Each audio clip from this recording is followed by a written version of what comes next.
समता सर्वत्र दिव्यता सर्वत्र शांति विस्तरो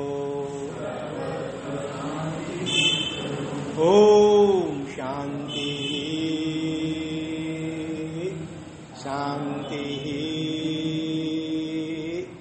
शांति। तीनों लोक के सभी जीवों का कल्याण मंगल और शीघ्र मोक्ष हो, ऐसी मंगल भावना पूर्वक दीन नवकार नमो हरिहंतान नमो सीतान नमो आयर्याण नमो रोए सब साहुणाम देशो पंचरमुखारो सब मंगलानं सर्वेशिं परमंगोरी मंगलम नमो हरिहंतानां नमो आयर्याणां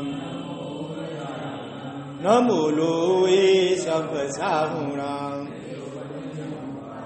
सब पावपनाशनो परमंगोरी मंगलम नमो सिद्धाराम नमो उवजायाणाम येषो पंचरमुक्तारो मंगलानं च सर्वेशिं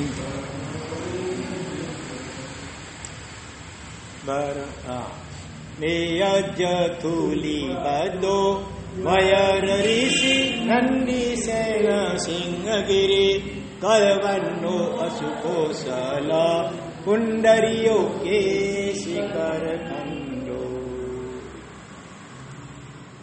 आध्यात्मिक त्रिफला के अंतर्गत प्रथम विभाग में बरहेश्वर बाहुबली सज्जाय अंतर्गत महापुरुष एवं महासतियों के जीवन प्रसंग क्रमशः देख रहे हैं। आज तक 10 महापुरुषों के जीवन प्रसंगों को हमने जाना। आज आगे बढ़ते हैं। मेयज थूली बद्धो, उसके बाद क्या आता है? वयर ऋषि। वयर माने वज्र, ऋषि माने मुनि, महामुनि, तो आचार्य। तो वज्र स्वामी आचार्य भगवंत, इनका नामोल्लेख आया यहाँ पर 11वें नंबर पर। भगवान महावीर स्वामी के निर्वाण के बाद मिच्छामि दुक्कडम, पहले प्रश्नोत्तरी कर लें। गत व्याख्यान के आधारित प्रश्नोत्तरी के लिए तैयार हो जाइए। प्रश्न नंबर 1,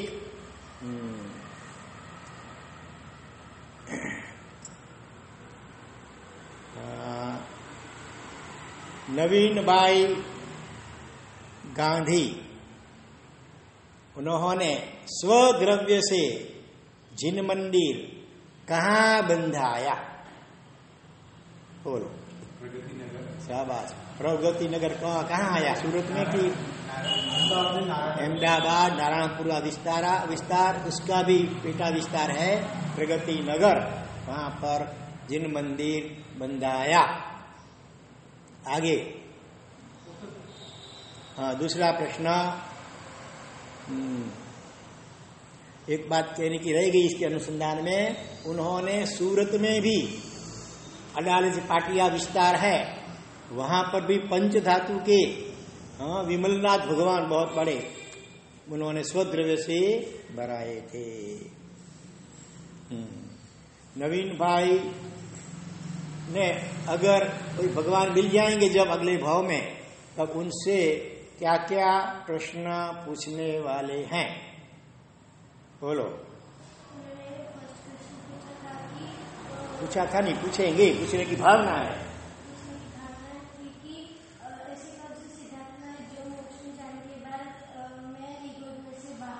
शाबाश, एक ही है। दूसरा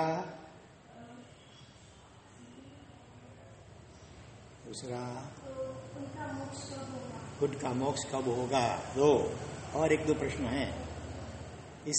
इससे पहले मुझे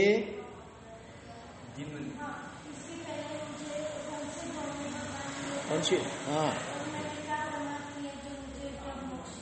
इससे पहले कौन से भोग में मुझे तीर्थंकर भगवान मिले थे और फिर भी मैंने क्या प्रमाद किया जिसके कारण से मेरा उस वक्त मोक्ष नहीं हो सका और अभी तक मेरा संसार परिभ्रमण चालू है।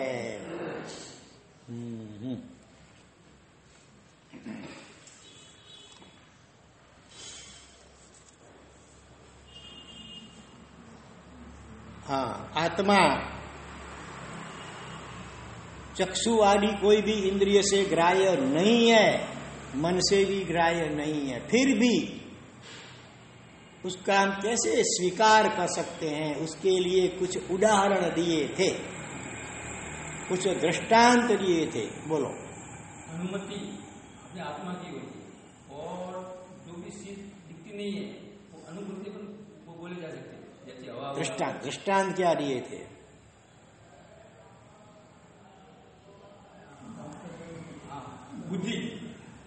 बुद्धि बताओ। हाँ, डॉक्टर को कहा कि बुद्धि दिखती नहीं है। हाँ, जैसे बुद्धि बताई नहीं जा सकती है। दूसरे डॉक्टर को क्या कहा था संत ने? दूसरे डॉक्टर को भी क्या कहा था? दर्द, दांत का दर्द, दांत की पीड़ा हो रही थी डॉक्टर को। वो जैसे आप दिखा नहीं सकते हैं, ऐसे आत्मा भी दिखाई नहीं जा सकती है, लेकिन अनुभव गम्य है। आत्मा महसूस की जाती है। आत्मा का एक्सपीरियंस माने अनुभव, जैसे सुख दुख हर्ष शोक अथवा आनंद वगैरह का अनुभव होता है, तो आत्मा भी अनुभव गम्य है और अनुमान गम्य भी है।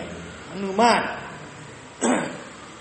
जैसे कार में ड्राइवर दिखता नहीं है दूर से, लेकिन फिर भी अनुमान करते हैं कि कार ठीक से चल रही है तो जरूर कोई ड्राइवर अंदर होगा।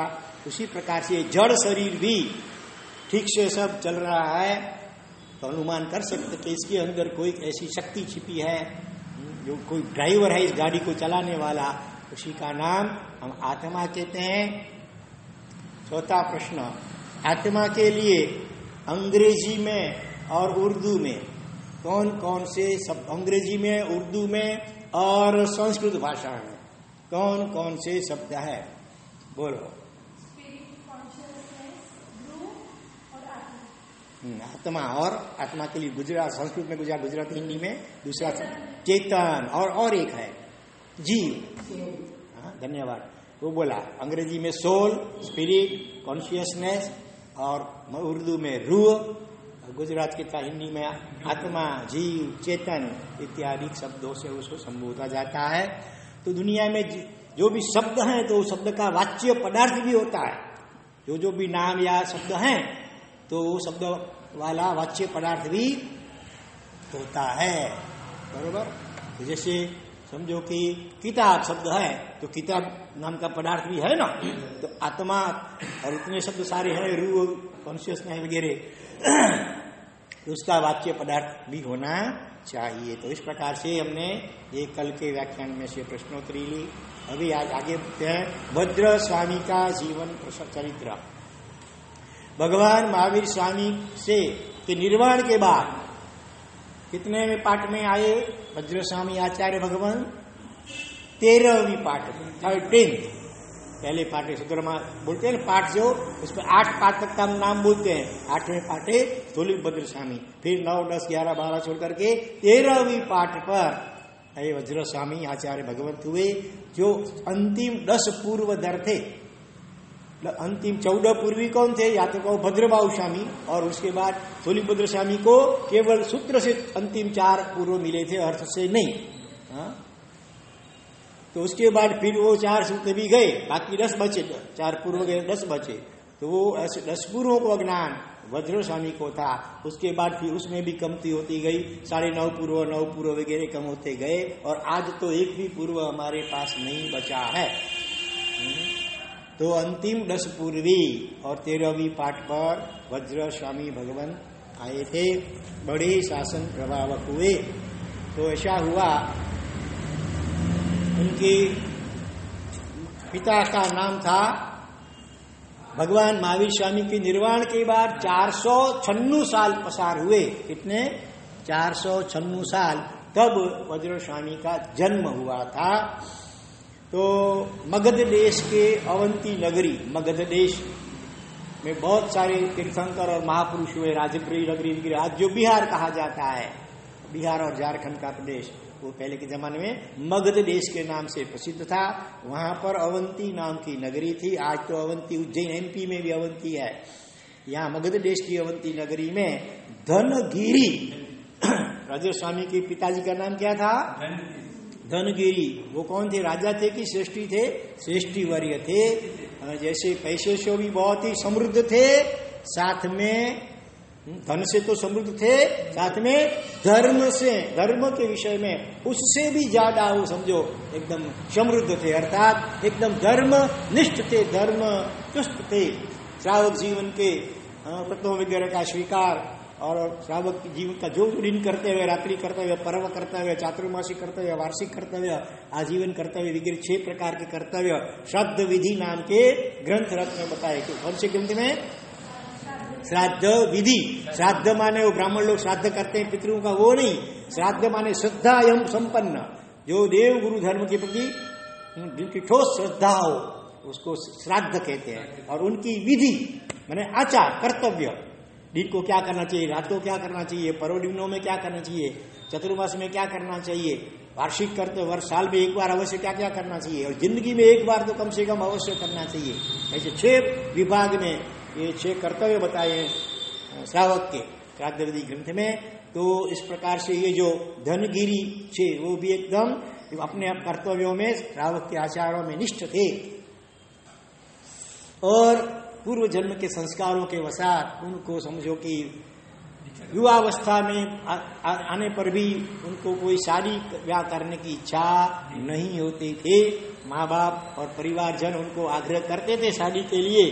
तब ऐसे तो पहले ना ही कहते थे कि मुझे तो क्या करना है, मनुष्य जन्म को सार्थक बनाने के लिए संयम अंगीकार करना है, चारित्र चलना है। भगवान महावीर स्वामी ने बताए हुए मार्ग पर मुझे चलना है। शादी तो भूतकाल में अनंत बार की है, लेकिन जीव तृप्त हुआ नहीं है। सच्चा सुख तो कहाँ है? हमारे खुद में, आत्मा में है। और उसको प्रकट करने के लिए, अनुभव में लाने के लिए संयम, संयम ही श्रेष्ठ मार्ग है। इसलिए मुझे तो संयम लेना है, साहित्य स्वीकार करना है।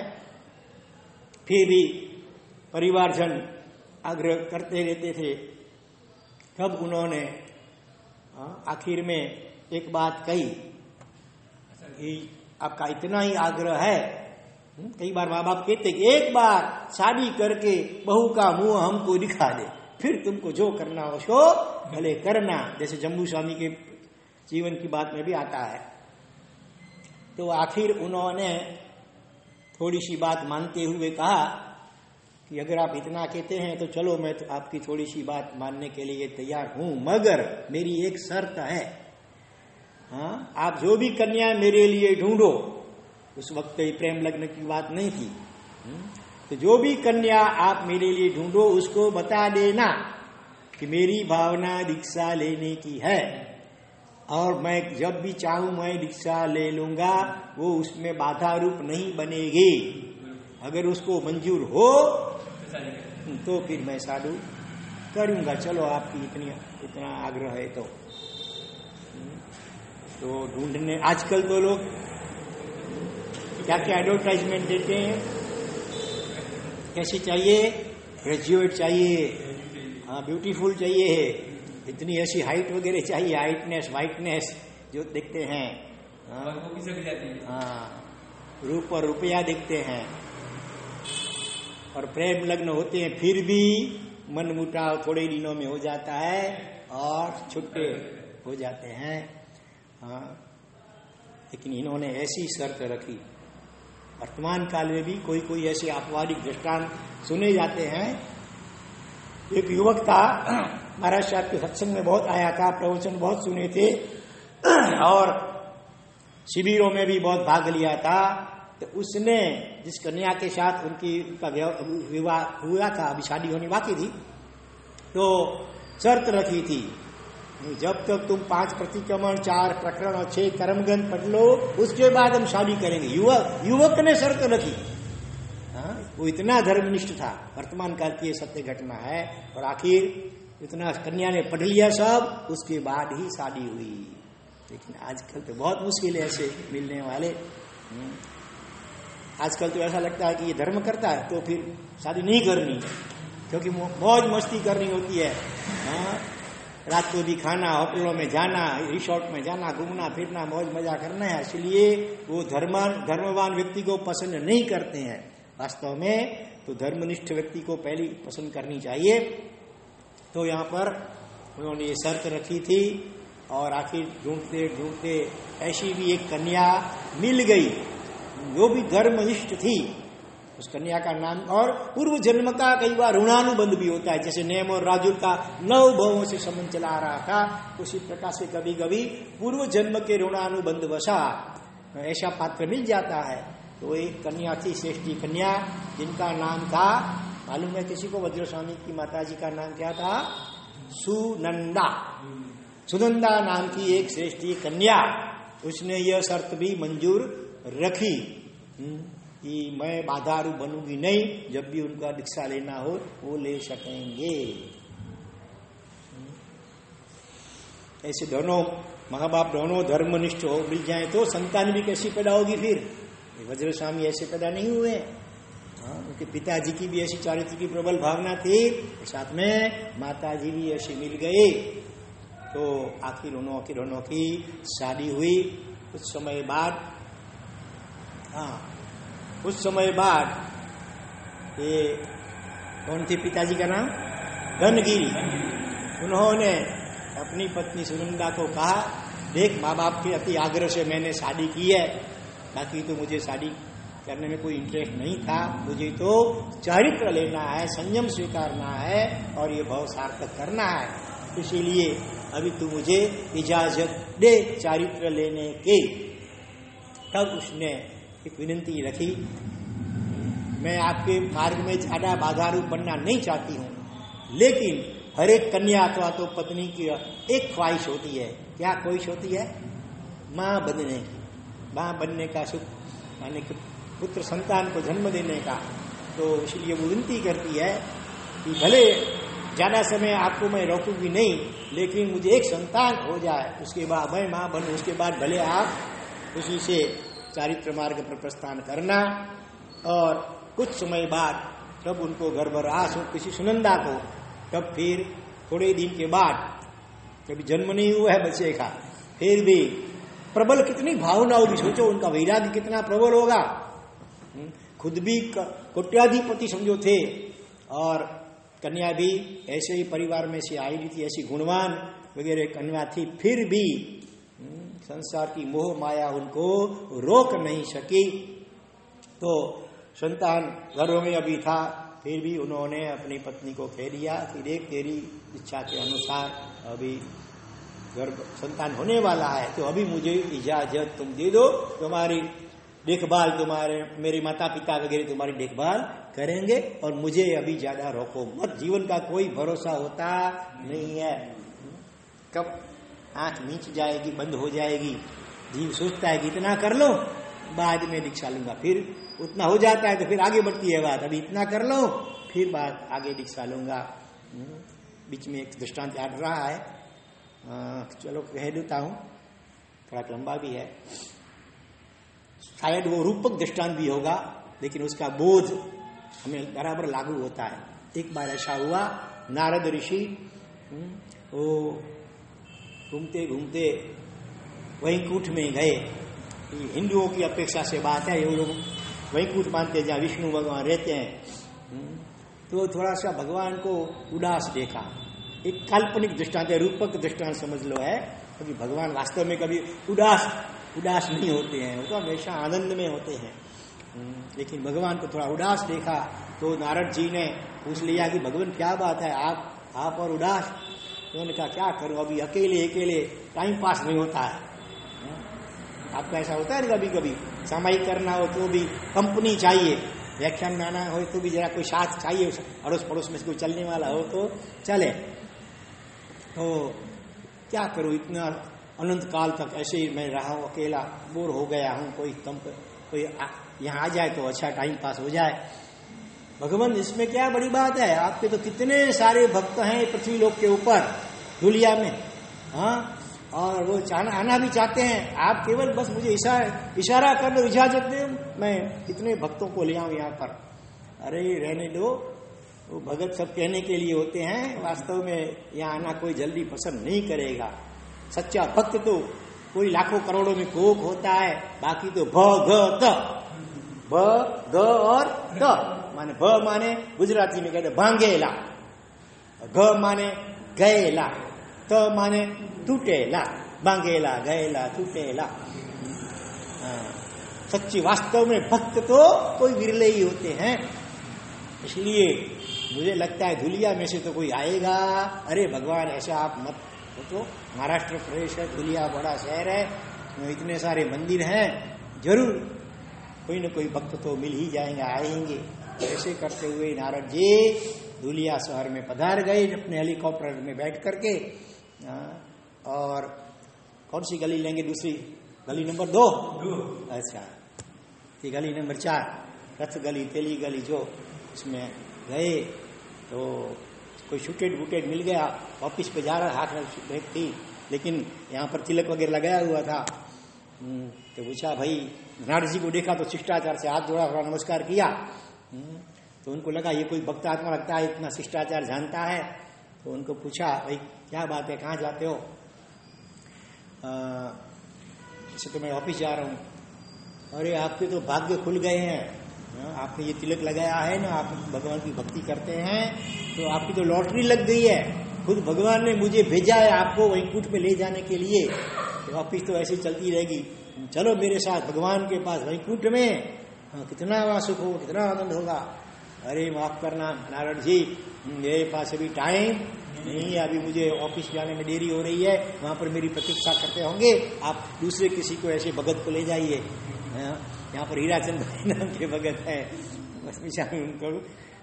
तो ऐसे 2-3 व्यक्तियों को कहा, लेकिन सभी ने कुछ न कुछ बहाना निकाल करके टाल दिया। फिर आखिर आए, एक दुकान पे बैठे थे, एक सेठ, बड़े बड़े पेट वाले, हाँ, बड़ी बड़े से तिलक लगाए थे, यहाँ पर गले में 2-3 मालाएं पहनी थी, हाथ में भी माला थी, दुकान पे बैठे बैठे भी माला गिन रहे थे। और नारद जी को जैसे ही देखा कि खड़े हो गए, साष्टांग दंडवत प्रणाम किया, स्वागत किया, आइए आइए पधारिए, मैं आपकी क्या सेवा कर सकूं। नारद जी ने कहा, दूसरी कोई सेवा की जरूरत नहीं है, लेकिन आपका भाग्य खुल गया है, भगवान विष्णु ने वैकुंठ के लिए आपको ले जाने के लिए मुझे भेजा है, और हेलीकॉप्टर बिल्कुल तैयार है, तो चलो जल्दी। और उस वक्त बोल भी क्या रहे थे, अखियां हरि दर्शन की प्यासी, अखियां हरि दर्शन की प्यासी, ऐसे बोल रहे थे। हरि माने विष्णु का दूसरा नाम। जैसे नारद जी ने ये बात कही तो उन्होंने पहले तो कहा, तो धन्य, मैं धन्य हो गया, भगवान ने मुझे याद किया और बुलाया है। वैसे तो मुझे बस संसार में अभी बिल्कुल रस नहीं है, इतना तनिक भी रस नहीं है, लेकिन क्या अभी मेरा बेटा जो है ना, अभी थोड़ा जवान हो रहा है, अभी उसको अभी दुकान पे बैठाया है, अभी पूरा ट्रेन अभी नहीं हुआ है, जरा बराबर ठीक से जरा व्यापार करना सीख ले, ताकि पीछे कुटुंब परिवार भी ठीक से चलता रहे।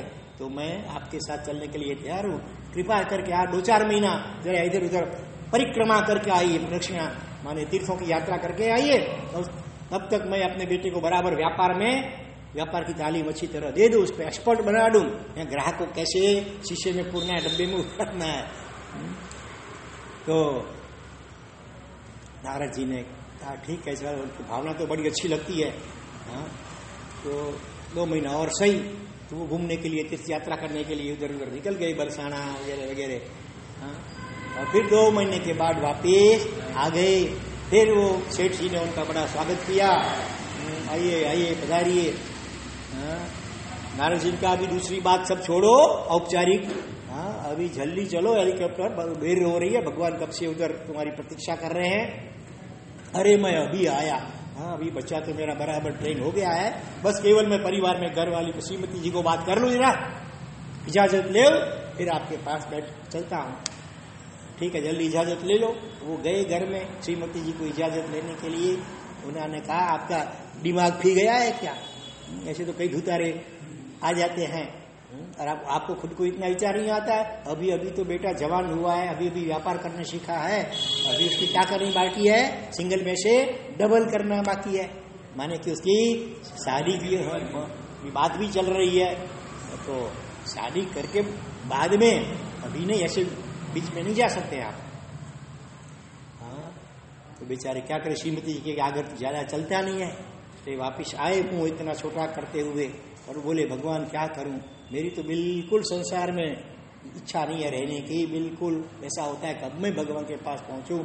आप भी कितने दयालु हैं, मेरे लिए इतना आपने परिश्रम उठाया, दूसरी बार आप यहाँ पर पधारे, लेकिन क्या करो अभी किसी, भगवान ने भी तो कहा है ना किसी का भी दिल दुखाना नहीं चाहिए, क्यों? हाँ, इसीलिए तो आपने वो ओली भी छोड़ दी अभी।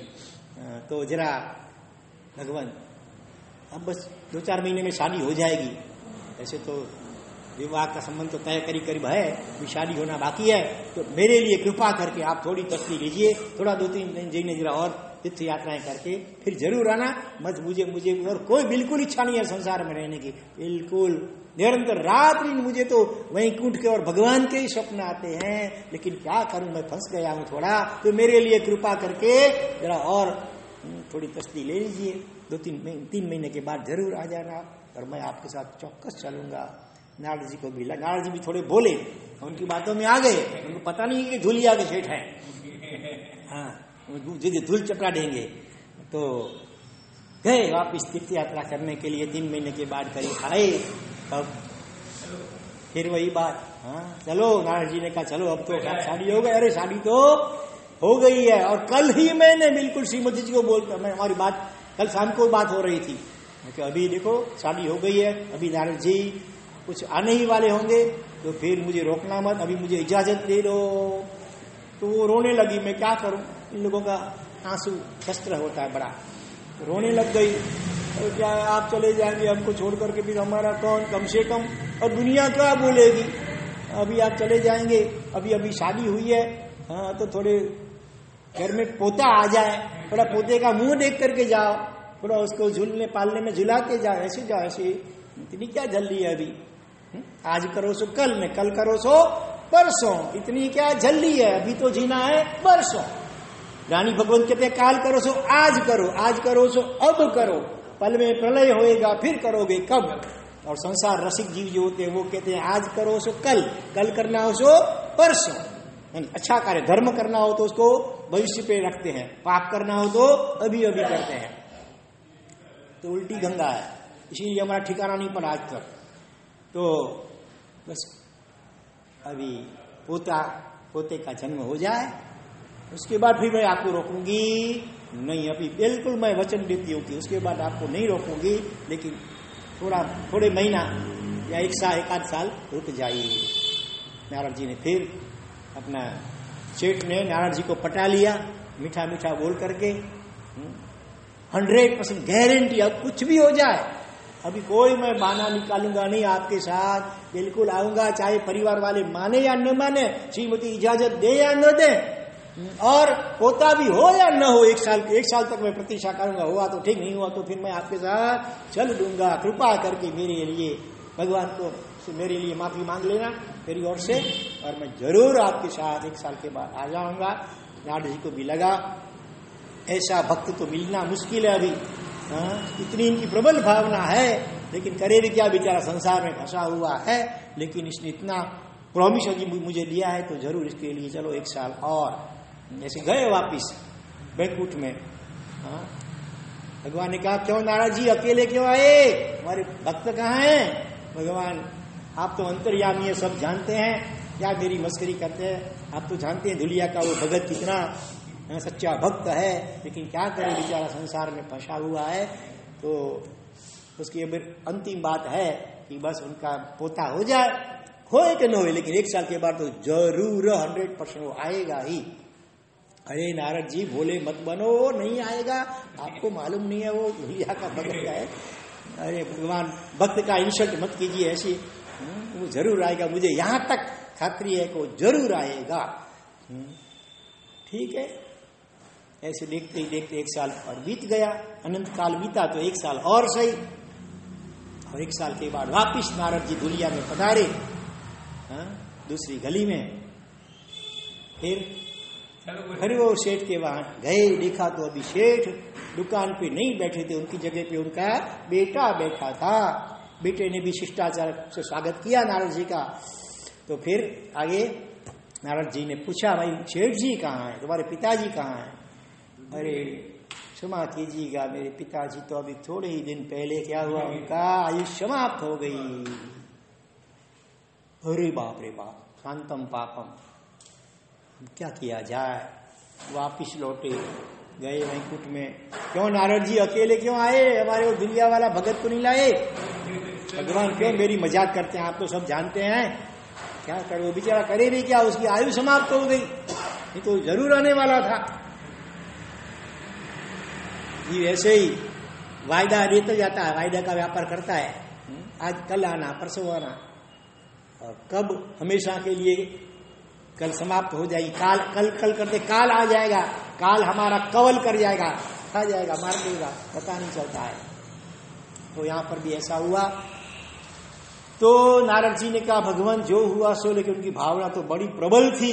भगवान कृपा करके ऐसा एक बार और चांस दीजिए, मुझे इतना बता दीजिए कि वो कहाँ उत्पन्न हुआ है, सेठ का जीव अभी कहाँ उत्पन्न हुआ है, ताकि मैं वहां जाकर के उनको उठा के लाऊं यहाँ पर। अरे नारद जी हैरान मत हो, रहने दो, मुझे चलेगा, मैं चला लूंगा बिना भक्त के, लेकिन तुम फोकट मेरे लिए इतना परेशानी मत उठाओ। नहीं भगवान, एक बार तो मुझे इसका एड्रेस बता दो। तो फिर भगवान ने कहा, मालूम है वही घर में देखो, ये नियमित दिनवाणी श्रवण करते हैं ना, तो जानते इतनी उम्र होगी फिर याद है। शायद किसी ने सुना होगा फिर भी याद नहीं होगा, इनको याद है। उनके घर में नहीं, उनके गोडाउन में। अभी याद आ गया? हाँ, गोडाउन में क्या हुआ? मंदिर में हुआ, बिल्ली हुई के रूप में उत्पन्न हुआ है। हाँ, तिरंज कृति को पाया। हाँ, क्योंकि वास्तव में धर्म अभी आत्मसात नहीं हुआ था, और माया कपट वगैरह करता है, व्यापार वगैरह में भी कूड़ कपट, तो तिरंज गति को पाता है। तो जहाँ आसक्ति वहां उत्पत्ति। इनको अपने गोडाउन वगैरह में बहुत आसक्ति थी सेठ को, इसीलिए वो गोडाउन में भी बिल्ली के रूप में उत्पन्न हुए हैं। और वहां पर अनाज का गोडाउन था, तो चूहे बहुत होते हैं, तो वो चूहे को भगाने के लिए, मारने के लिए उसके बेटे ने बिल्ली को सबको पाला था, दूध पिलाता था। तो बेटे, हाँ, तो नारद जी आए, उन्होंने बेटे को कहा कि मुझे तुम्हारा गोडाउन देखना, गोडाउन में पगला करना है। अरे बाप जी, गोडाउन में कोई महाराज संत पगलिया करते? घर पे पगलिया करवाते। हाँ, आजकल तो लोग ऐसे भी होते हैं, हमारे भगत कई बार बोलते महाराज दुकान पे पगलिया करो ना महाराज हमारे। वास्तव में ऐसी विनती भी नहीं करनी चाहिए, और घर पे पगलिया करने के लिए भी कोई विशिष्ट निमित्त बिना ज्यादा आग्रह भी नहीं करना चाहिए। आप कोई विशिष्ट तपस्या करो और उसका फिर पालना वगैरह हो, अथवा कोई आपके परिवार में किसी की दीक्षा के भावना हो, दीक्षा का मुहूर्त निकालो और ऐसे प्रसंग पे पगलिया करवाओ, तो जरा अच्छा लगता है, शोभता है। बाकी बिना कारण से ऐसे ही महाराज पगलिया करो तो फिर हम पगलिया ही पूरा दिन करते रहे, फिर हमारा स्वाध्याय और आराधना कब करेंगे?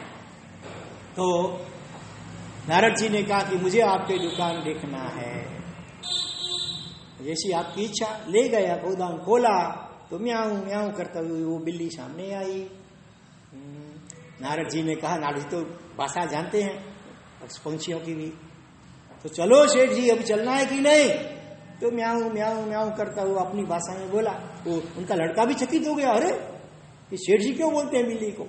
अरे तुम्हारे पिताजी हैं। अरे बाप रे, मेरे पिताजी हैं? थोड़े बिल्ली के रूप में? हाँ, जहाँ आसक्ति वहां उत्पत्ति होती है। तो अपनी भाषा में उसने बताया सेठ के जीव ने कि बिल्कुल अखियां हरि दर्शन की प्यासी, अखियां हरि दर्शन की प्यासी सेठ जी, मुझे बिल्कुल यहाँ रस नहीं है, लेकिन क्या करो, ये मेरा बेटा अकेला है, तो इतना सारा ये अनाज गोदाम में पड़ा, उसको ठीक से संभाल नहीं पाता है, कितने सारे चूहे हो गए हैं। अगर मैं आपके साथ चल लूंगा तो फिर ये चूहे सारे अनाज को खा जाएंगे, खराब कर देंगे, और मेरा परिवार कहीं अभी भी मेरा परिवार भाव बदल गया है, फिर भी आसक्ति नहीं जाती है, ये सब भूखे मरेंगे, दुखी होंगे। आप तो दयालु है, आप तो समझते हैं किसी भी जीव को दुख हमारे निमित्त से नहीं होना चाहिए, इसीलिए आप कुछ दिन बस ठहर लो, ताकि ये सौदा तो करीब करीब हो गया है, अभी जो सामने वाला है ग्राहक वो सब अनाज ले जाए, इसका सौदा हो जाए, फिर मैं आपके साथ चलने में जरा भी देर नहीं करूंगा। थोड़े ही दिनों की बात है, आप तो बड़े दयालु बड़े कृपालु हैं, कृपा करके बस 15 दिन के बाद आइएगा। नारद जी ने सोचा चलो इतना, अभी तो करीब 15 दिन की बात है। फिर 15 दिन हो गए, वापिस गए, गोदाम खुलवाया तो बिल्ली नहीं दिख रही है। पूछा किसी को, कहाँ गए वो सेठ जी का जीव, बिल्ली कहाँ गई? किसी नौकर ने बताया कि मैं अनाज की बोरी लेकर के जा रहा था, अचानक वो हमारे पांव में फंस गई, वो बोरी गिर गई, उसके ऊपर पड़ी, नीचे दब करके वो तो अरे भगवान शांतम पापम शांतम पापम। नारद जी को बड़ा दुख हुआ, कितने धर्मात्मा थे दुनिया वाले, क्या करे। अभी वापिस गए वैकुंठ में। क्यों नारद जी फिर अभी भी अकेले आते बार बार? भगवान क्यों मेरी मजाक करते हो, आप तो सब जानते हैं। जानते हैं तो इसीलिए बोलते हैं कि अभी तुम इधर रह जाओ, अभी मेरे लिए परेशानी मत उठाओ। वो दुनिया वाले को तुम नहीं पहचानते हो, मीठी मीठी बाली बोली बोलते नहीं आएंगे। अरे महाराज ऐसा भगवान ऐसे दुनिया वालों का अपमान मत करो, वो जरूर आएंगे, वो सच्चे भक्त हैं, लेकिन क्या परिस्थिति से वो मजबूर है। अभी लास्ट टाइम, अंतिम बार, बस एक बार मुझे बता दो, उसका एड्रेस दे दो कि वो कहाँ उत्पन्न हुआ है। अगर वो फिर नहीं आया तो फिर मैं आगे प्रयत्न नहीं करूंगा। तब फिर उन्होंने क्या बताया, कौन सी गली में, पहले रथ गली में, कौन सी गली में क्या उत्पन्न हुए हैं? गटर के बूंद के रूप, बूंद समझते हो ना, सुकर बोलते हैं क्या, डुक्कर भी बोलते हैं। हाँ, कौन से भगवान का वो लंचन भी है? विमलना बलशाना वाले विमलना तेरा वे, उनका लंचन भी वो है। लंचन क्या होता है मालूम है? कैसे तय होता है लंचन, कौन से भगवान का कौन सा लंचन, वो तय कैसे होता है? भगवान के शरीर में, पूरे शरीर में, हाथ पैर वगैरह में टोटल कितने चिन्ह होते हैं, विशिष्ट लक्षण होते हैं, कितने? 1008। उसमें उनके प्राय करके दाहिने पैर पर जो जरा ज्यादा स्पष्ट चिन्ह होता है, तो उसके आधार से वो भगवान का लांछन माना जाता है। तो भगवान मैंने विष्णु ने कहा कि वो धुलिया में ही गटर के बूंद में के रूप में उत्पन्न हुआ है, अमुक गली में। नारद जी तो चकित हो गए, इतने बड़े धर्मात्मा, और यह स्थिति गटर के बूंद, कर्म सत्ता क्या कहती है, जहां आसक्ति हो वहां उत्पत्ति होती है। राजा को रानियों में ज्यादा आसक्ति थी, तो रानियों का की गंदगी जो गटर में से जा रही थी, वहीं पंचरंगी कीड़े के रूप में भी राजा उत्पन्न हुए थे। इसीलिए कहीं पर आसक्ति मत रखो, रखनी जो हो तो देव गुरु और धर्म में रखो, भक्ति राग करो। बाकी संसार के किसी पदार्थ के प्रति या व्यक्ति के प्रति भी अगर राग किया तो फिर वहीं उत्पन्न होना पड़ता है। भगवान महावीर स्वामी ने अंतिम समय में गौतम स्वामी को कहाँ भेजा था? देव शर्मा ब्राह्मण को प्रतिबोध दिलाने के लिए भेजा था, लेकिन उसको किसके प्रति राग था ज्यादा? अपनी पत्नी के प्रति इतना राग था कि वो प्रतिबोध नहीं पाया, कि ऐसा हुआ अभी ये फैल गए। तो जिसको थोड़ा सा उपदेश देते वो प्रतिबोधित हो जाता था, लेकिन वो प्रतिबोधित नहीं हुआ। इतना ही नहीं, वो मर कर के कहाँ उत्पन्न हुआ? देव शर्मा पत्नी के बालों में जू के रूप में, जू समझते हो, जूता, यू लिख होती है, उसके रूप में उत्पन्न हुआ। क्योंकि जहाँ आसक्ति पत्नी के बालों के प्रति कुछ ज्यादा राग था, तो उसी में वो जू के रूप में उत्पन्न हुआ। ऐसे तो और भी कई उदाहरण हैं, इसीलिए कहीं पर भी ज्यादा आसक्ति करने जैसी नहीं है। तो नारद जी गए, आए वापिस दुलिया आए। दुलिया के कितने भाग्य आपके, हाँ, बार बार ऐसे महात्मा पधारते हैं, और ढूंढते ढूंढते पहुंच गए।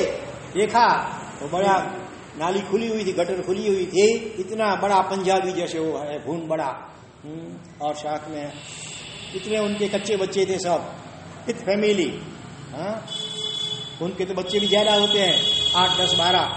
उनके साथ वो बस ऐसे आप लोग जैसे रिसोर्ट में जाते हैं कहीं कहीं, कभी कभी कोई आज के जवान लोग, और पानी में मौज मजा मस्ती मजा करते हैं, ऐसे वो। और एक तो रिसोर्ट और दूसरा भी ऐसा क्या कहते हैं, वाटर पार्क। वाटर पार्क आपको मालूम नहीं है इतना अच्छा है, तो मजा करने के लिए जाते हैं। ऐसे वो गटर के कीचड़ में, गंदगी में, जैसे वो मानो स्वर्ग। जैसे आप आजकल के कोई श्रीमंत लोग फवारे में सावर बात लेते हैं, या इतना बड़ा टब होता है उसमें पानी और साबुन सब डाल करके फिर उसमें घंटों तक पड़े रहते हैं। इसी प्रकार से वो बुंडराज अपनी परिवार के साथ मस्ती में मौज कर रहा था।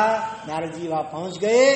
नारद जी को देखते ही फिर वो अखियां हरि दर्शन की प्यासी, बूंद भी बोलता अखियां हरि दर्शन की प्यासी।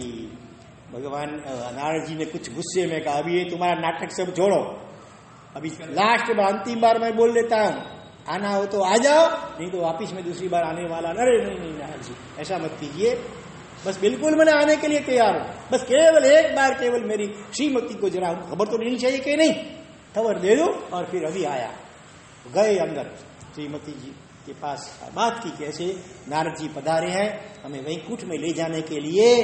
तो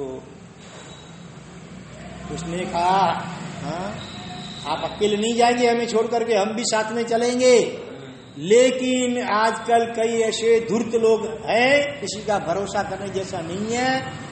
ऐसा न हो कि उनको अपनी ये सुख की, ये स्वर्ग की ईर्ष्या आती होगी, इसीलिए वो ऐसा बोलता होगा।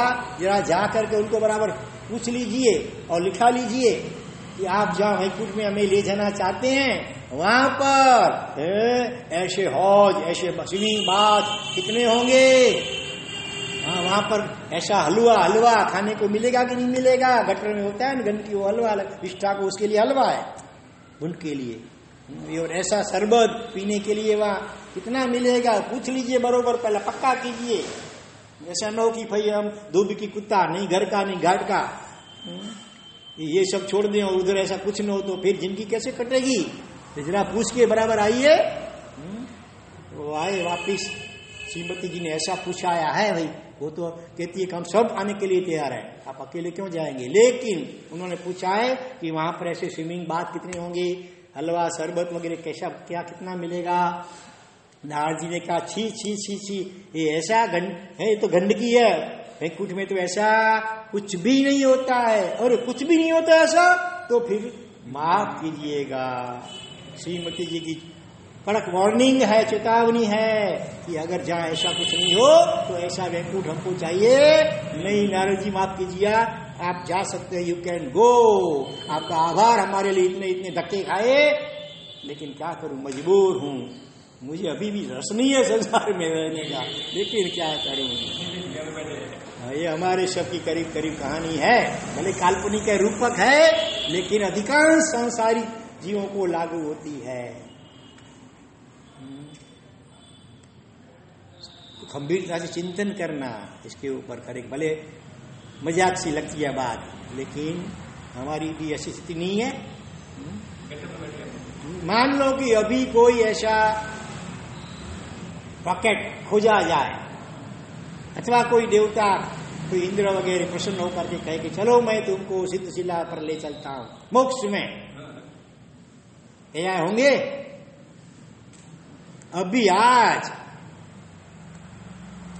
कभी वो दूसरा दृष्टांत भी याद आ रहा है, मधुबिंदु वाला, कभी कहेंगे तो जीव क्या बोलता है, अभी नहीं, थोड़ा दिन रुको, कुछ न कुछ ऐसे बहाने निकालता जाता है। लेकिन संसार की मोह माया छूटती नहीं है।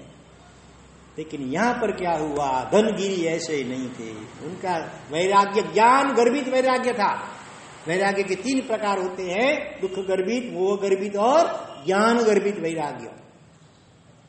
संसार में दुख तकलीफें होती है तो कभी जीव वैराग्य वासित होकर के दीक्षा ले लेता है, वो दुख गर्भित वैराग्य।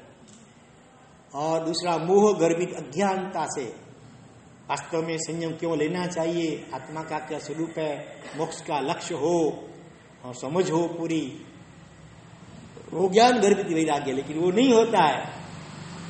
और कोई ले रहा है हमारा मित्र या सखी, उसके बिना चलता नहीं है, तो चलो हम भी दीक्षा ले ले उनके साथ, तो साथ में तो रह पाएंगे। इसी प्रकार निष्ठा का वास्तविक स्वरूप पता नहीं है, आत्मा का स्वरूप भी पता नहीं है, मोक्ष का स्वरूप पता नहीं है, लेकिन कोई ले रहा है तो हम भी ले ले, बस ऐसे अज्ञानता की, तो वो मोह गर्भित वैराग्य है। हालांकि इस काल में अगर कोई दुख गर्भित या मोह गर्भित वैराग्य से भी चारित्र के मार्ग पे जाता है तो भी वो टीका पात्र नहीं है। संसार में दुखी तो कौन नहीं है, आप लोग सभी सुखी हैं? हाँ, किसी को कुछ, किसी को कुछ, सबको कुछ न कुछ चिंताएं पड़ी है। कई आकर के हमारे पास रोते हैं, महाराज क्या करें, ये तकलीफ है, वो तकलीफ है। संसार ज्ञानियों ने कहा दुख रूप है, दुख फलक है, दुखानुबंधी है, दुख की खान है संसार। तो मोह गर्भित या दुख गर्भित वैराग्य भी आगे चल करके गुरु महाराज के सत्संग और स्वाध्याय शास्त्र वांचन वगैरह के द्वारा ज्ञान गर्भित वैराग्य में ट्रांसफर परिवर्तित हो सकता है। इसीलिए दुख या मोह गर्भित वैराग्य से भी अगर कोई चारित्र के अच्छे मार्ग पर जा रहा है तो भी वो टीका पात्र नहीं है। एक आपने कई बड़ी उम्र वाले ऐसे कोई बुजुर्ग बापा अपने घर के बाहर ओटे पर बैठे हुए सुबह सुबह रो रहे थे। बुजुर्ग संत पसार हुए, कहा अरे बापा इतनी बड़ी उम्र में आपकी आंखों में आंसू, तो जोर जोर से रोने लगे और कहा महाराज रो नहीं तो क्या करूं महाराज, ये मेरे बेटे कितना मेहनत करके कितने कष्ट सहन करके पालन पोषण करके बड़ा किया, खुद भूखा रह करके भी इनको खिलाया पढ़ाया, शादी करवा दी, ताकि मैं मेरी आशा थी कि मेरी वृद्धावस्था में मेरी देखभाल करेंगे, ठीक से सेवा करेंगे। महाराज सेवा करना तो दूर रही, बात में मेरा इंसल्ट अपमान कर देते हैं, धमकियां देते हैं। पिताजी आप टक टिक टिक मत करो, बक बक मत करो, चुपचाप बैठे रहो कोने में। अगर ज्यादा टिक टिक की तो फिर आपको या तो कोई वृद्धाश्रम में धकेल देंगे।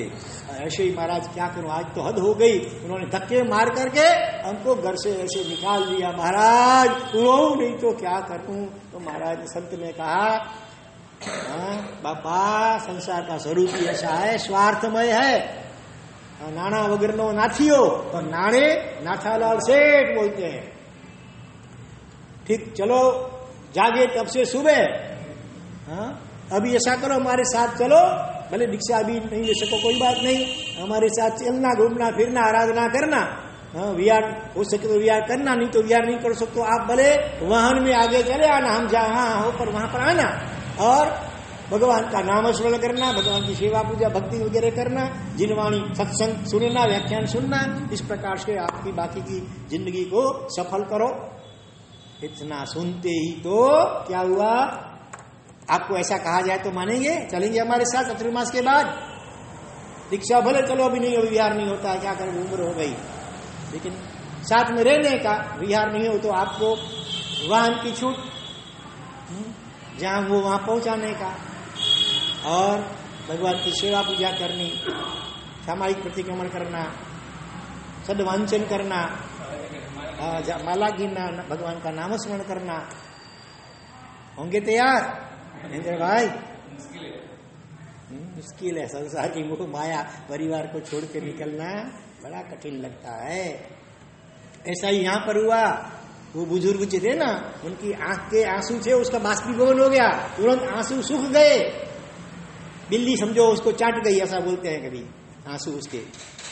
और बापा एकदम गंभीर हो गए, उनकी भौहें ऊपर चढ़ गए और क्या बोलने लगे, महाराज आप लोग साधुओं को धंधा ही नहीं है, खुद ने मुंडाया शीश, सबको मुंडने की बात। अरे महाराज कहावत है कि दूधारी गाय की लात बली, गाय दूध देती है और कभी गुस्से में लात मार देती है, तो भी सहन कर लेते हैं, इसको गाय को निकाल नहीं देते हैं। इसी प्रकार से मेरे बेटे पैसे कमाते हैं, दुकान संभालते हैं, और कभी जवानी के दौर में मद में आकर के कभी कुछ बोल दिया, दुख लगा तो 2 आंसू निकाल लिए। लेकिन इसके लिए घर छोड़ा जा सकता है, परिवार को छोड़ा जा सकता है। और दूसरी बात, कई लोग बोलते हैं महाराज साहब सभी दीक्षा ले लेंगे, फिर आपको गोचरी कौन हो रहेगा? तब किसी महाराज ने ऐसा ही जवाब दिया फिर उनको, सब अगर दीक्षा लेंगे ना तो इतना पुण्य बढ़ जाएगा धुलिया का, हाँ, कि जितने वो पेड़ है ना, पेड़ के पत्ते वो सब रोटी और रोटी बन जाएंगे, और ये पत्थर वगैरह कंकर वगैरह है ना, वो सब गुड़ और शक्कर बन जाएंगे, और वो पानी है वो घी बन जाएगा।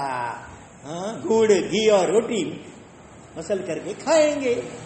मजाक में कह दिया। हाँ, ऐसा कभी न हुआ है न कभी होगा। तीर्थंकर अनंत हो गए, फिर भी संसार ऐसे ही चलता है। थोड़े ही लोगों ने दीक्षा ली, तो मोह का इतना प्रबल प्रभाव है, कितनी संसार में ठोकरें खाता है, दुख भुगतता है, रोता चिल्लाता है, लेकिन सब छोड़, कितना यहाँ पर आने के बाद तो शीश मुंडाए 3 गुण मटे शीश की खाज, खाने को लड्डू मिले और लोग कहे महाराज साहेब पधारो, साहेब लावा को, इतना सब है, फिर भी कौन सा फेविकॉल हाँ, उसमें आप चिपक गए हैं संसार के फेविकॉल में, निकल नहीं पाते हैं। तो यहाँ पर क्या बात थी अपनी,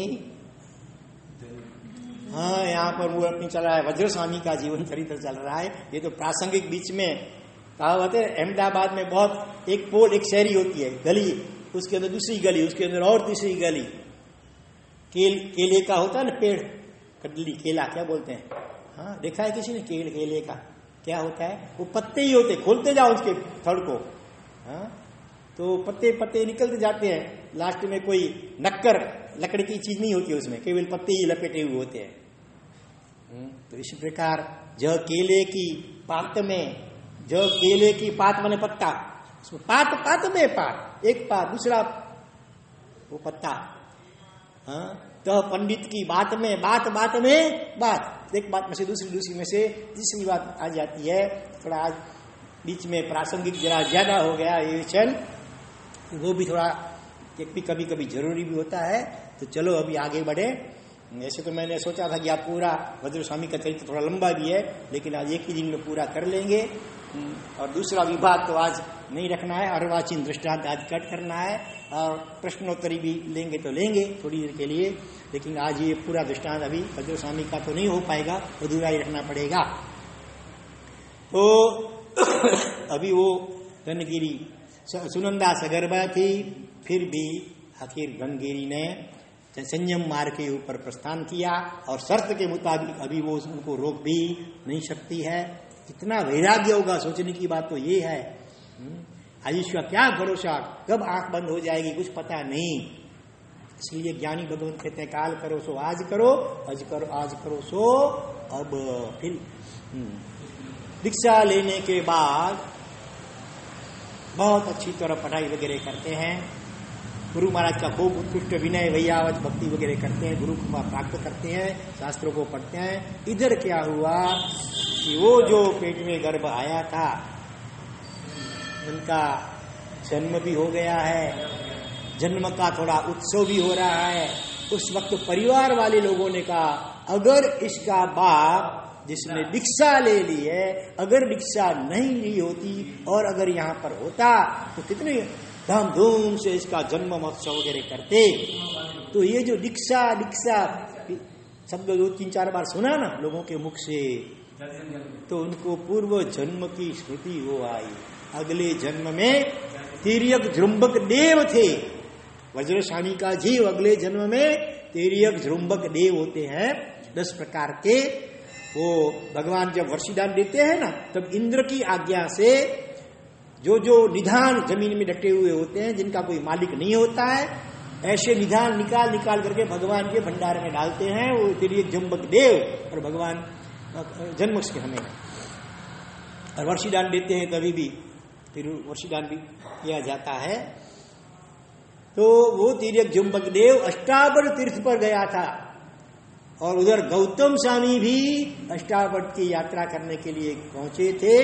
वहां भरत चक्रवर्ती ने भराए हुए 24 रत्नों के जिन बिंब को दर्शन किया, उन्होंने किया भक्ति की।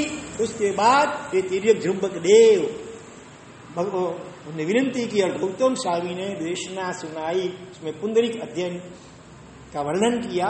पुंडरियो केसी कर कंडू सजाए में आता है नाम, वो कभी आगे पुंडरीक स्वामी की कथा कहेंगे। वो देशना में दृष्टांत सुनाया, और उसने भी दीक्षा ले ली थी। पुंडरीक कंडरीक दोनों भाई थे।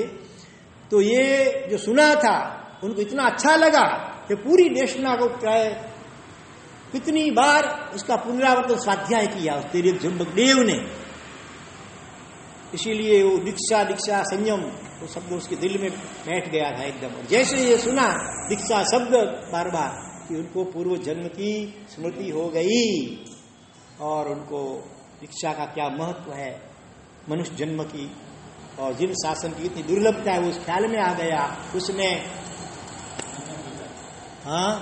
कि मुझे दीक्षा लेनी है लेकिन मेरी माँ मुझे रजा देगी नहीं, क्योंकि मेरे पिताजी ने तो दीक्षा ले ली है और मैं ही तो अकेला उनका आधार हूं माँ का, तो माँ मुझे दीक्षा के लिए इजाजत नहीं देगी। तो फिर मैं क्या करूं? Where there is will there is way. जहां विल माने इच्छा शक्ति प्रबल होती है तो वे माने रास्ता कुछ न कुछ निकल ही आता है। ठीक है ना? अपनी इच्छा प्रबल होनी चाहिए तो कितने भी सारी मुसीबतें सब हट जाती है, रास्ता क्लियर हो ही जाता है। और इच्छा प्रबल होनी चाहिए। झंखना तो छोटा बच्चा है, देखो अभी गर्भ में है, ऐसा जन्म अभी अभी समझो हुआ है, और फिर भी उसने उपाय ढूंढ निकाला। वज्रसानी का जीव है और माँ से छूटने के लिए दीक्षा लेने के लिए ये छोटे से वज्र कुमार नाम क्यों पड़ा वो भी आगे जानेंगे। तो उसने उपाय ढूंढ निकाला। वो क्या है उपाय किया, किस प्रकार को उनकी दीक्षा होती है, आगे और अनेक क्या क्या उनके जीवन के प्रसंग हैं, जो सभी हम अग्रे वर्तमान रखते हैं। टू बी कंटिन्यूड अंग्रेजी में कहे तो चालू आगे रहेगा। आज अभी दूसरा विभाग नहीं लेते हैं अर्वाचीन दृष्टांत का, क्योंकि वो बीच में दृष्टांत आ ही गया। नारद जी का धुलिया का दृष्टांत आ गया ना, धुलिया के सेठ का दृष्टांत आ गया। तो अभी तीसरा विभाग जो है प्रश्नोत्तरी का, वो थोड़ा ले लेते हैं। प्रश्न कल हम आत्मा के विषय में कुछ प्रश्नोत्तरी चल रही थी कि हम जो आत्मा है तो आत्मा कहाँ है शरीर में, कहाँ नहीं है, पूरे शरीर में है लेकिन नाखून मस्तक के अग्रभाग बाल के और जब पेट वगैरह में खाली जगह होती है वहां आत्मा प्रदेश नहीं होते हैं। आत्मा का क्या स्वरूप है तो उसमें कोई काला धोला कोई रूप नहीं है, रंग नहीं है, रस नहीं है, स्वाद नहीं है, गंध नहीं है, आत्मा में शब्द भी नहीं है, रूप स्पर्श भी नहीं है, अरूपी है, अरूपी। तो फिर ऐसी आत्मा कैसे हो सकती है? वो भी हमने बिजली का करंट वगैरह दृष्टांतों से, और बुद्धि और दुख वो सब दिखते नहीं है लेकिन महसूस होते हैं। इसी प्रकार से आत्मा का अनुभव हो सकता है। यहां तक हमने बातें की थी। अभी आत्मा का पॉजिटिव स्वरूप क्या है? आत्मा में रूप नहीं है, रस नहीं है, गंध नहीं है, स्पर्श नहीं है, ये तो नेगेटिव स्वरूप है, नहीं है नहीं है नहीं है। लेकिन उसमें है क्या, ताकि उसके प्रति हमारा आकर्षण हो ना। आकर्षण क्या होता है, उसमें पॉजिटिव क्या है वो जानने, उसका पॉजिटिव स्वरूप वो जानने पर भी आत्मा के प्रति हमारा आकर्षण हो सकता है और उसका अनुभव प्राप्त करने के लिए हमारे में प्रबल झंखना पैदा हो सकती है। और फिर आगे चल करके उसके उपाय करने पर आत्मा का अनुभव इसी जन्म में भी आंशिक रूप से अनुभव तो हो सकता है।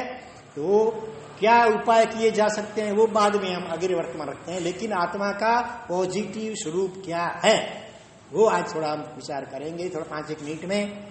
बोलिए आप में से कोई बोलना चाहे तो। आत्मा में क्या है? क्या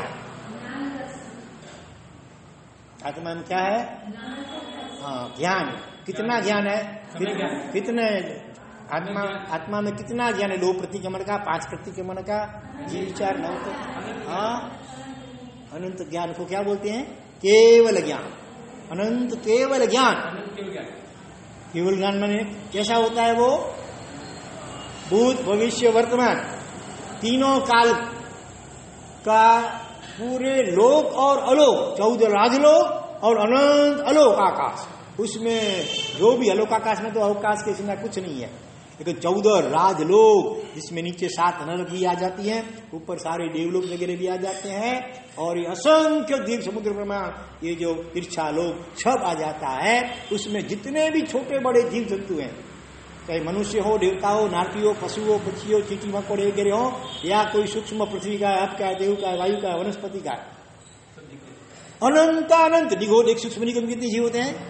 अनंत अनंत। ऐसे पूरे निगोद के गोल, असंख्य गोलों, ऐसे पूरा ये संसार भरा हुआ है। इतने इतने सूक्ष्म गोले असंख्य भरा हुआ है। पूरा 14 राज लोग यहाँ पर भी है, दिखते नहीं है, इतने सूक्ष्म है। एक एक गोले में असंख्य असंख्य शरीर निगोद के, और एक एक शरीर में अनंत अनंत आत्माएं होती है। तो इन सभी आत्माओं के भूतकाल के अनंत जितने भव हो गए, भविष्य में जितने भी भव होने वाले हैं और वर्तमान भव, वो सभी एक साथ साइमल्टेनियसली, अंग्रेजी में कहते हो युगपत, संस्कृत में युगपत कहते हैं, अंग्रेजी में क्या कहते हैं?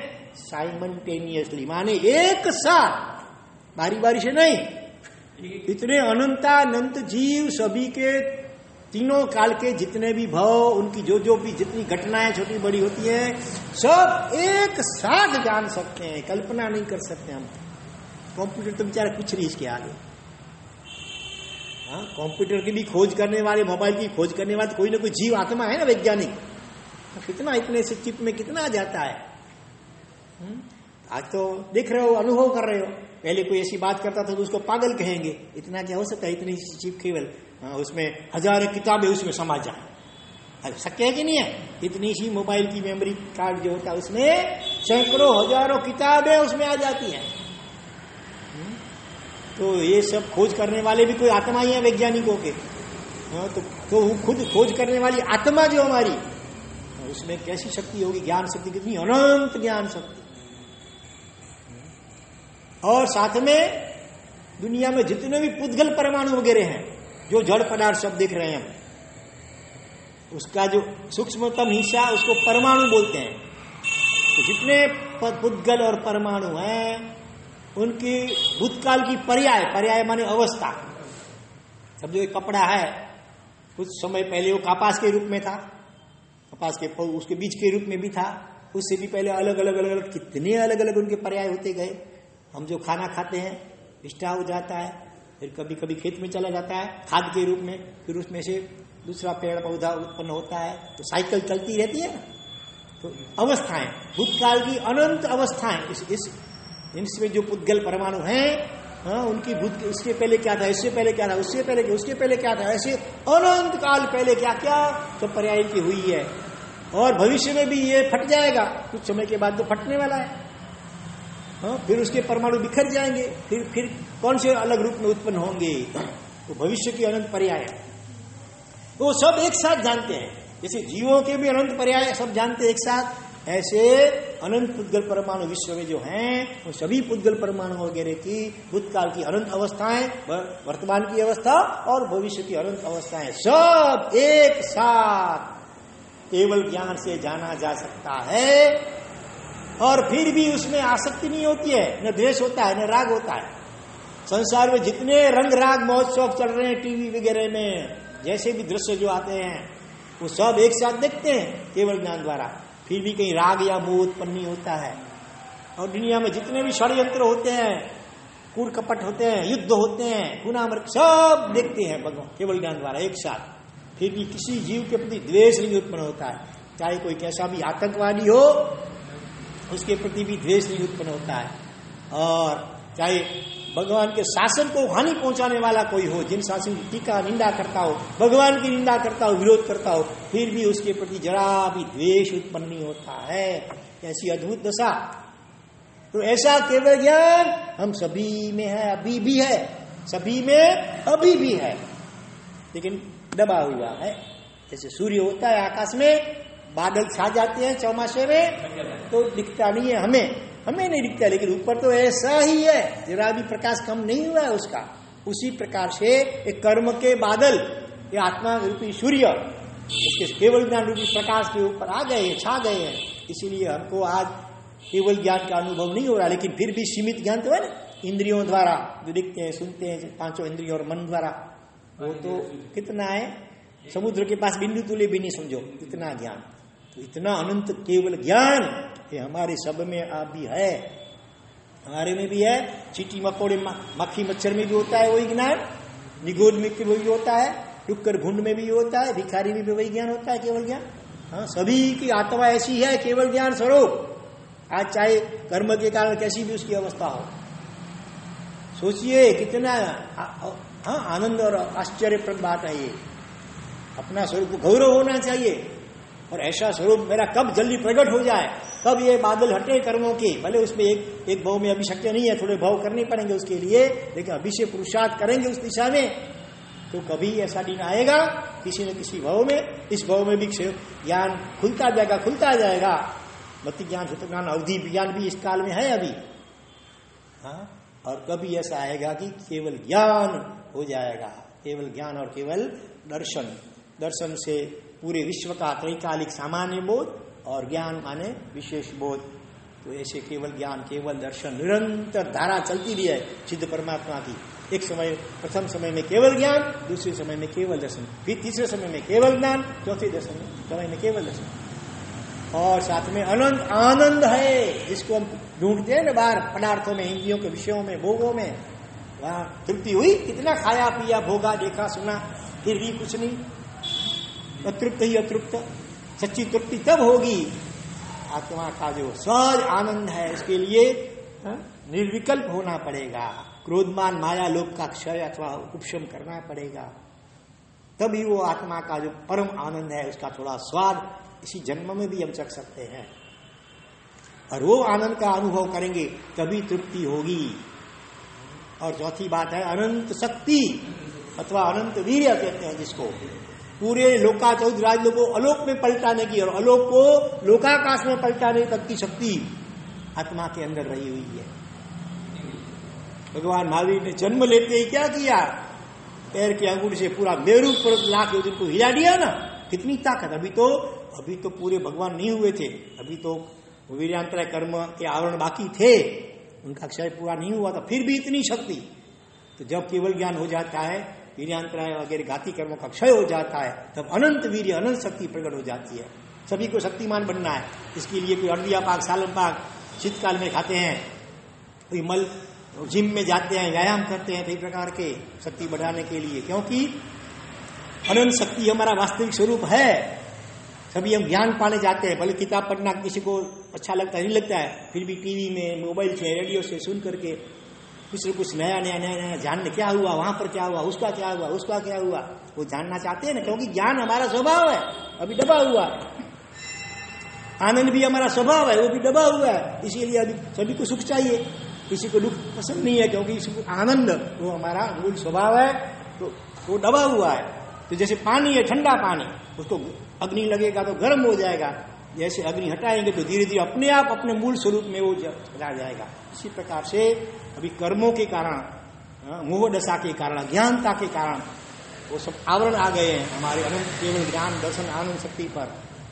तो जैसे वो आवरण दूर होंगे तो एक पूर्ण प्रकट हो जाएंगे। तो उसके लिए हमें आगे क्या क्या करना चाहिए, वो सारी बातें अग्रे वर्तमान जिनाग्रह कुतु बोला गया हार्दिक मिच्छामि दुक्कड़म।